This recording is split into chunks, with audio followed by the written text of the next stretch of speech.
Alright, y'all, today we are going to be talking about Europe again, but this time Western Europe specifically, and Scandinavia up here. Again, this is called Christendom because this is where the majority of Christians live at the time. Now, Western Europe was not nearly as advanced as the Byzantine Empire or Muslims. These were the Germanic people, these barbarians that had invaded and taken over. They were not nearly as sophisticated. And some of the examples of this are the Franks, the Goths, the Visigoths, the Saxons. There's more of them, but these are the big ones. And they established several kingdoms in Western Europe, but they did sort of unify briefly under the Carolingian dynasty. King Clovis united all the Franks together, and this sort of established the European culture, the culture that they had started under his leadership. Charles Martel was really important because he stopped Muslims from attacking and invading into Europe. If they had been successful and invaded up to the Iberian Peninsula and into Europe, Christianity would not have become the dominant religion that it is today. History would have been much different. And then Charlemagne unified most of continental Europe. And when he did this, he forced everybody to convert to Christianity, or he put them to death. He really persecuted any non-Christian. And again, kind of continuing to solidify that Western European culture. Now, after Charlemagne's kingdom broke up, there were many small kingdoms. There wasn't one central power in Europe. A lot of kingdoms, each with their own government. One of these, and there are more than what we're going to talk about here, but one of the big ones was the Holy Roman Empire. This is what was left over after Charlemagne died. His empire broke up, and the Holy Roman Empire was what was left of it. And Venice was a really important trading city on the Italian peninsula. You also have France. France was ruled by the Carpathian and Bourbon dynasties, and they fought in the 100 Years' War. Now, France was not very strong at the time, so they were normally dominated by England when they were fighting in the 100 Years' War, and had a lot of their territory taken, and they went it back, taken, went it back.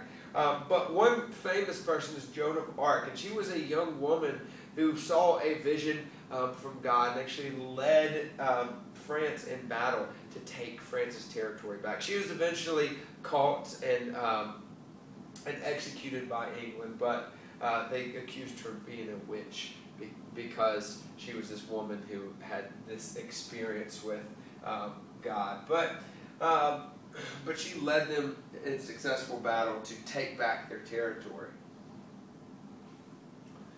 So England was started by a guy named William the Conqueror. William the Conqueror was actually a Norseman, which would be Viking. And he comes in and he unifies England together. Another person that's really important is King John. He comes much later. But this king is forced to sign the Magna Carta. The Magna Carta is really important. It's one of the things that the United States sort of bases its government off of. And this limits the power of kings and gives a lot of rights to the nobles. King Edward II, again, is something that's really important that we sort of base our government off of, created the first parliament. This is a group of elected officials to help him make decisions and make laws. Now, England did fight France in the 100 Years' War, and they mostly dominated France in the majority of the battles. But there were times where France kind of took that territory back.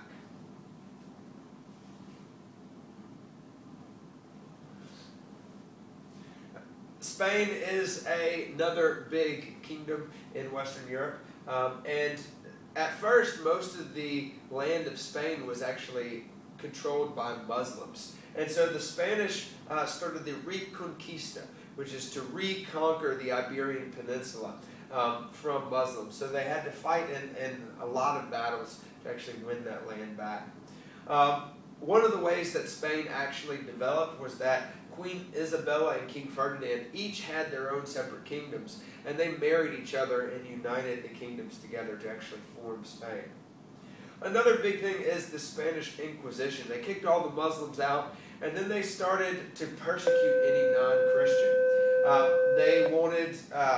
They only wanted Christians there, so they would torture and kill people to try to get them to confess or convert to Christianity. A lot of terrible things done to people in the name of God. And here you can kind of see this guy being hung up and questioned as he's getting ready to be tortured. So the Inquisition was not the best part of Christian history. Another group of people was the Vikings. These Vikings are from Scandinavia. And they were polytheistic, so they were not Christian. They were much different than the rest of Western European. And they were great sailors and warriors.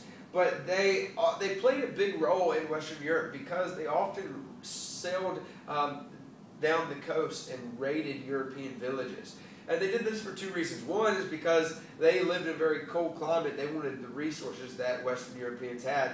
But they also wanted revenge for all the things that the Romans had done to them. And so they sort of attacked them because of the persecution that they felt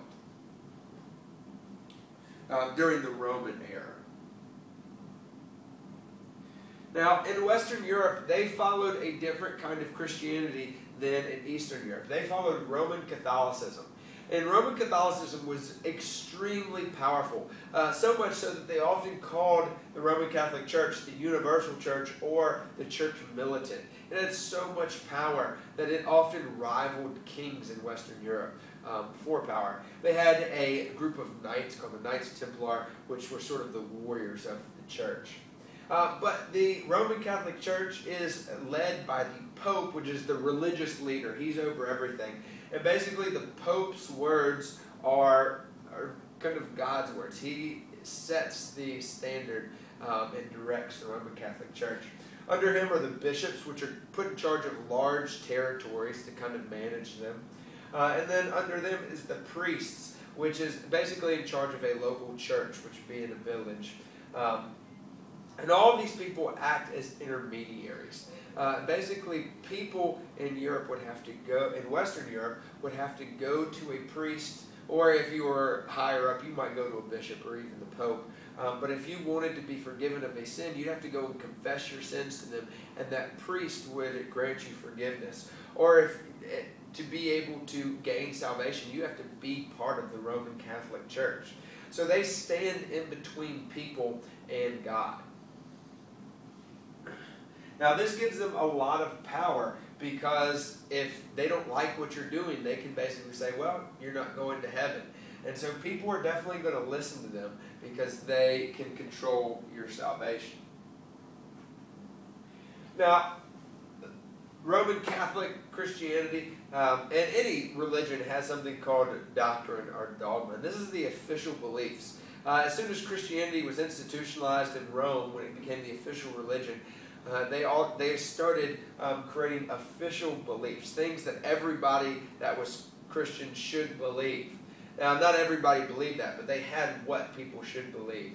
And they added things to Christianity like the worship of Mary, apostles, and saints. They also considered the Pope's word divine.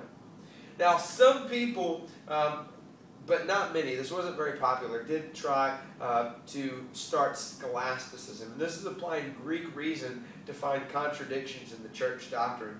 So, for example, Jesus teaching loyalty to God above loyalty to Rome. And then the church coming in and saying, well, you should really be loyal to the church, and we stand in between you and God, then it's kind of a contradiction. So they tried to sort out the church doctrine's contradictions. But this, by and large, was not popular because it threatened the power and the supremacy of the Pope. Thomas Aquinas was one famous person who tried to get scholasticism going.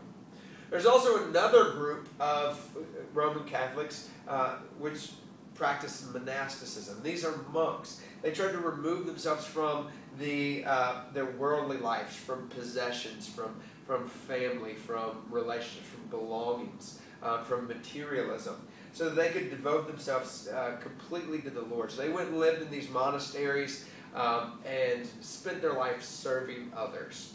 And one really important function that they did was that they copied books. So most of the books that were around in Europe were copied by monks. So that's one of the ways that they served. And then that is it for Western Europe.